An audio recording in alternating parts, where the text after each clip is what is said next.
ଆସନ୍ତାକାଲି ସକାଳ 9ଟାରେ ରଥ ଟଣା ଆରମ୍ଭ ହେବ।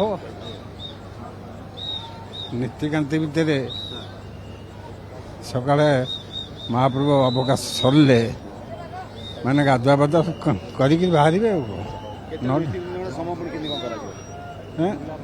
ସମୟ ସକାଳେ ତାଙ୍କର ଅବକାଶ ମଙ୍ଗଳ ଆଳତି ହେବ। ମଙ୍ଗଳ ଆଳତି ହେବ ମଙ୍ଗଳ ଆଳତି ପରେ ଅବକାଶ ହେବ। ଅବକାଶ ପରେ ରଥ ଚାଲିବ ଆଉ କ'ଣ। ରଥ ଲାଗିଲା ପରେ ତାଙ୍କର ପୁଣି ସକାଳ ଧୂପ ଆରମ୍ଭ ହେବ। ସକାଳ ଧୂପ ମଧ୍ୟାହ୍ନ ଧୂପ ହେବ, ସନ୍ଧ୍ୟା ଧୂପ ବଡ଼ଶିଖାର ପହୁଡ଼ ହେବେ। କାଲି ରଥ ରହିବ ଏଇଠି ଆଡ଼ପଟେ ପରଦିନ ହେବ। ମାନେ ଯେଉଁଦିନ ରଥ ଲାଗିବ ସେଇଦିନ ମହାପ୍ରଭୁ ରହିବେ, ତା ପରଦିନ ଯିବେ। ନା ସେଇଟା କେତେବେଳେ କ'ଣ ତାଙ୍କର କାର୍ଯ୍ୟକ୍ରମ ଇଚ୍ଛା ହେବ, ସେଇ ଇଚ୍ଛାଟାକୁ କେହି ଜାଣିପାରିବେନି।